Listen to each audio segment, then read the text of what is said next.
ગુજરાત રાજ્ય યોગ બોર્ડ અને યોગ બોર્ડના ચેરમેન યોગ સેવક શિષપાલજીના માર્ગદર્શન હેઠળ બાળકો માટે વિશેષ સમર યોગ કેમ્પનું આયોજન કરવામાં આવ્યું છે.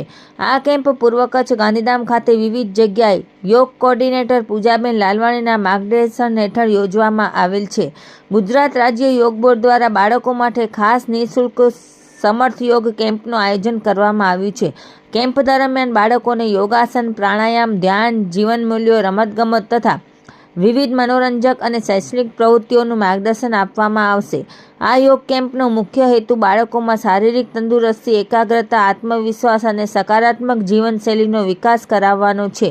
યોગ ટ્રેનર્સ અને સંચાલકો દ્વારા બાળકોને સરળ અને આનંદદાયક રીતે યોગ શીખવાડવામાં આવશે, જેથી તેઓ આરોગ્યમય અને ખુશાલ જીવન તરફ આગળ વધી શકે.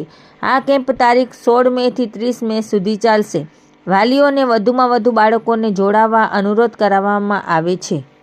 આજે કચ્છમાં ગુજરાત રાજ્ય બોર્ડના સહયોગથી 4 કેમ્પ થઈ રહ્યા છે, જેમાં પહેલા કેમ્પનો વિઝિટ છે મારો, જે ભારતનગરમાં છે અને સંખ્યા ફૂલ થઈ ગઈ છે. આજે પહેલો દિવસ છે. બાળકોમાં બહુ જ ઉત્સાહ છે અને ગુજરાત રાજ્ય બોર્ડના સહયોગથી અને માર્ગદર્શનથી, યોગ સેવક શિષપાલના દર્શનથી બહુ જ ખૂબસૂરત અને સારું કામ થઈ રહ્યું છે.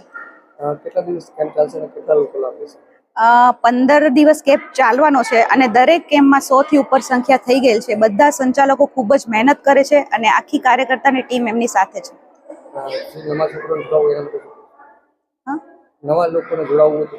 નવા લોકોને જોડાવા માટે જ આ બધા કાર્ય સરકાર કરી રહી છે. સમર કેમ્પ, મેદસ્વીતા કેમ્પ, ડાયાબિટીસ કેમ્પ, આવી રીતે કેમ્પ કરીને ગુજરાત રાજ્ય બોર્ડ બીજા જાહેર જનતાને યોગ સાથે કેવી રીતે જોડવું, એ બધું કાર્ય ગુજરાત સરકાર કરી રહી છે અને બહુ ખૂબ જ સારું કરી રહી છે.